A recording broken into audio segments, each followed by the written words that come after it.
Important fact: when your property existed prior to HOA formation, their regulations typically cannot be retroactively applied to your land. Your deed date serves as your legal protection. When intimidation proved unsuccessful, Vivian submitted a fraudulent complaint to the county regarding my illegal dock structure. The unfortunate inspector traveled here, examined my 1987 permits, and apologized for the time waste.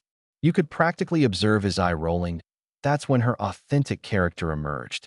Every morning, I'd go fishing at 6 o'clock when bass are feeding, and suddenly Vivian required emergency landscaping services. Leaf blowers, chainsaws, industrial mowers, all operating at maximum volume directly along her boundary line. The diesel exhaust would drift across my pond, combining with honeysuckle and converting my peaceful morning into something resembling a highway construction site. Her crew received more overtime compensation in 2 months than most individuals see annually, all despite one person attempting to fish on his personal property. However, I continued fishing. Certain principles merit defending, even against suburban tyrants possessing excessive money and insufficient common sense, that I remained unaware that Vivian was merely beginning. And I absolutely didn't realize she possessed sufficient insanity to commit environmental terrorism for achieving her objectives. You know what exceeds a Karen with legal education? A Karen with legal education who treats property surveys as weapons of mass destruction. 2 weeks following the county inspector's dismissal of her illegal dock complaint, Vivian employed the most expensive surveyor across 3 counties to verify our property boundaries. Not because any question existed. My grandfather marked those lines with concrete posts that will likely outlast civilization itself. This constituted pure harassment with a professional invoice. The surveyor appeared Tuesday morning with equipment valued higher than my truck. Lights, GPS units, laser levels that probably cost more per hour than most people's daily earnings.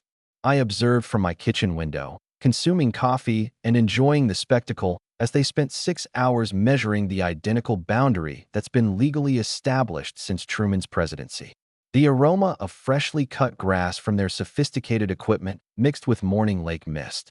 Even their harassment required perfect manicuring. 3 days later, Vivian's attorney sent me registered correspondence claiming my dock extended exactly 6 inches onto community water rights. 6 complete inches on a pond that's belonged to my family since before her existence. But here's where Vivian truly revealed her character. She filed an actual lawsuit in county court for property encroachment.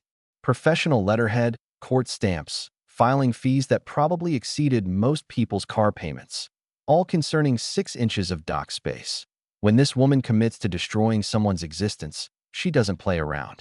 While her legal documents crawled through the system, she initiated a Facebook campaign that would make political operatives envious. Posted in the Willow Creek Estates group about her difficult neighbor who was refusing to respect community standards. The comment section transformed into a digital lynch mob faster than you could say property values. However, 2 can conduct research. I devoted my weekend in the county courthouse basement, breathing dust probably older than Vivian's entire career, excavating through deed records and property transfers. Sometimes the optimal revenge is simply possessing more knowledge than your adversary. And I struck absolute gold. My grandfather didn't merely own the land. He owned exclusive water rights to the complete lake system. Every drop, every fish, every single molecule of H2O. The original 1952 deed specifically included all water rights, surface and subsurface, including natural springs and tributaries there too. But here's the beautiful aspect that made me laugh so intensely I nearly tumbled from my chair. The pond is spring-fed from an underground aquifer extending directly beneath Vivian's precious subdivision. Legally speaking, every time her neighbors flush their toilets, they're utilizing my water. Important fact: water rights frequently transfer separately from land ownership and are documented in property deeds. These rights can possess greater value than the land itself. I contacted Tom Martinez with my discovery. After he ceased cackling like a madman, he stated, "Marcus, you don't just possess a defense. You've obtained a nuclear weapon disguised as a property deed." Consequently, we filed a countersuit for harassment, slander, and abusive legal process. But the timing, that was pure poetry. Vivian was hosting one of her sophisticated backyard dinner parties. Over 40 HOA residents standing around with wine glasses complaining about their property taxes while consuming food costing more per bite than most people's lunch expenses. The evening atmosphere carried the scent of expensive catered salmon and pretentious conversation. Champagne glasses captured the golden hour light. Everyone dressed as if auditioning for a real estate commercial. Directly in the middle of Vivian's speech about maintaining community standards and property values, our sheriff's deputy walked through her back gate as if he owned the place. "Ma'am, I need to serve you with some legal documents." 40 conversations halted mid-sentence. The sole sound was ice clinking nervously in glasses as Vivian's perfectly manicured hands trembled reading the papers. Her foundation couldn't conceal how pale she became when she realized what she was holding. "This is harassment," she shrieked loudly enough to rattle windows. "That redneck is attempting to intimidate me with frivolous lawsuits." And there it was. The mask slipped completely. The refined real estate attorney became just another suburban tyrant having a nuclear meltdown because someone dared resist. Her dinner guests suddenly remembered urgent appointments. Amazing how rapidly wealthy people can evacuate when someone starts screaming about rednecks at a catered party. But Vivian wasn't finished. The following morning, I discovered an anonymous note under my windshield wiper. "Stop fishing or face the consequences." Apparently, public humiliation just made her more dangerous. Anonymous threats are cute, but what Vivian did next was straight-up government weaponization. There's nothing quite like watching a real estate attorney transform federal agencies into her personal attack dogs. Within a week of my countersuit, I had more government inspectors examining my property than a meth lab bust. Fish and Wildlife arrived first, clipboards in hand, claiming they needed to investigate potential disruption to migratory bird patterns caused by my fishing activities. I'm not fabricating this. This woman actually convinced a federal agency that me catching base was somehow interfering with duck GPS systems. The EPA inspector arrived next, suited up as if entering Chernobyl, armed with water testing kits and a clipboard thicker than Vivian's legal bills. Apparently, my private pond usage might be creating environmental hazards. The sweet irony of that accusation would strike me like a freight train later. County Health Department Thursday morning, Code Enforcement Friday afternoon. By week's end, I possessed more regulatory business cards than a Washington lobbyist. Each inspector discovered exactly what you'd expect from the cleanest pond in 3 counties. Absolutely nothing wrong. But bureaucratic harassment is a two-way street, and I was about to learn how to navigate it. While Vivian was playing puppet master with government agencies, I was making friends with the puppets. Turns out when you're polite to overworked civil servants forced to investigate obviously frivolous complaints, they remember you. They also remember who's wasting their time. Dolores Martinez became my secret weapon, 68-year-old retired county clerk with a memory like a steel trap and a grudge against corrupt developers. Over coffee that tasted like justice and caffeine, she dropped a bombshell that made my head spin. "Marcus, that whole subdivision was built on protected wetlands. Developer got his permits by promising to preserve all natural water features forever. It's federal law." The coffee cup felt warm in my hands as the implications sank in. Important fact: development permits often contain perpetual preservation clauses that legally bind all future property owners. Violating these environmental restrictions can trigger massive federal penalties that I spent the next weekend playing environmental detective, and what I discovered was better than winning the lottery. Vivian's landscaping contractor, the same diesel-belching crew that had been serenading my fishing trips, was using my pond as their personal garbage dump.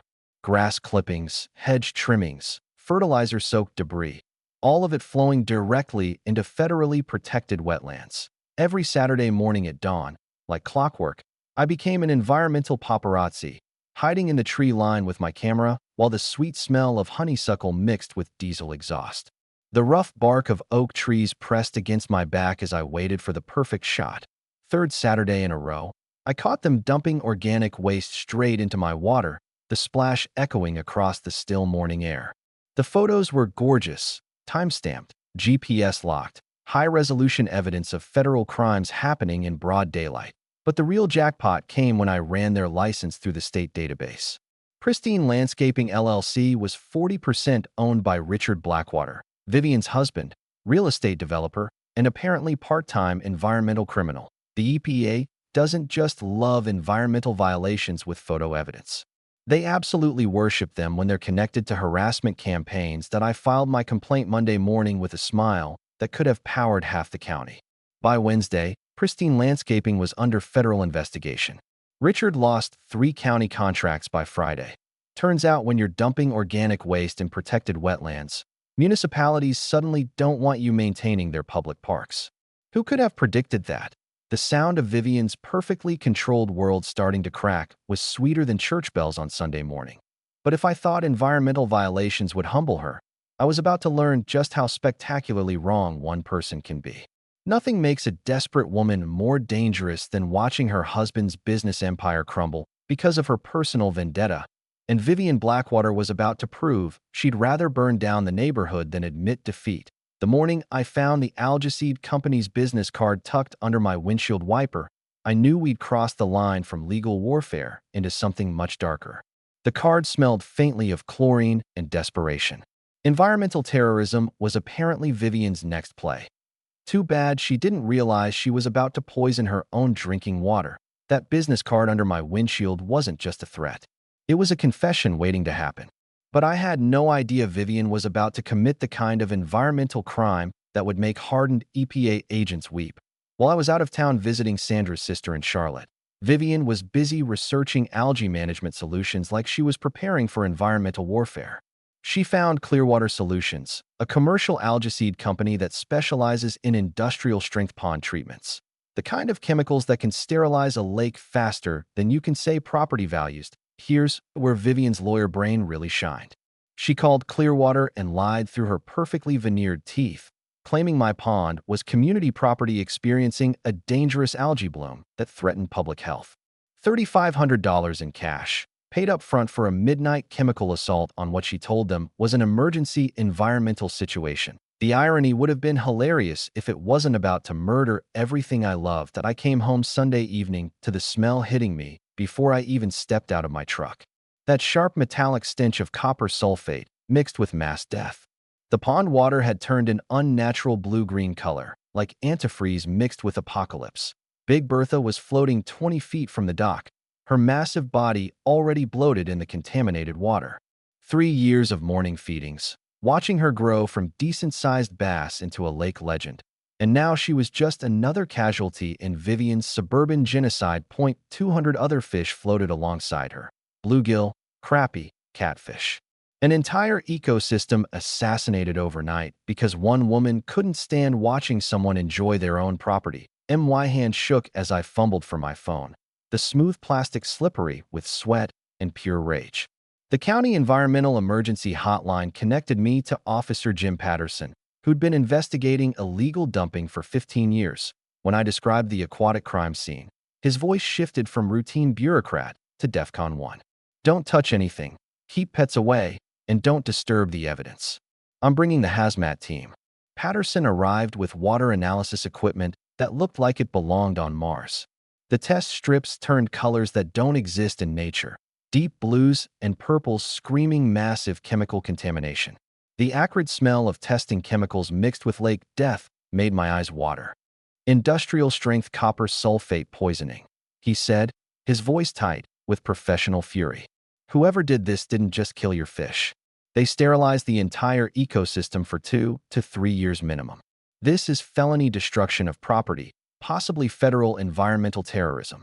Important fact: illegal dumping of industrial chemicals on private property constitutes felony destruction in most states and triggers federal environmental crime charges carrying 5 to 10-year prison sentences.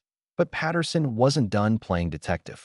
While I stood there holding a garbage bag that used to be my fishing paradise, he was reviewing security footage from Mrs. Henderson's doorbell camera across the street. The video was crystal clear. Clearwater Solutions truck arriving at 2:17 a.m., 2 figures in protective suits dumping death directly into my pond. Vanishing by 2:43 a.m., 26 minutes to destroy 70 years of family heritage. That evening, I sat on my dock holding one of the smaller dead bass, remembering my grandfather teaching me to cast in this exact spot. The wooden planks felt cold and splintered under my legs, and the silence was absolutely deafening. No birds, no insects, No life around water that used to bubble with activity. Sandra found me there an hour later, both of us crying as we started the nightmare cleanup of environmental terrorism. But grief sharpens focus like nothing else. As we filled garbage bag after garbage bag with Vivian's victims, my electrician brain started connecting dots. I'd installed solar panels on dozens of houses in this subdivision. I knew their utility systems intimately. Every house in Willow Creek Estates uses well water pumped from the same underground spring system that feeds my pond.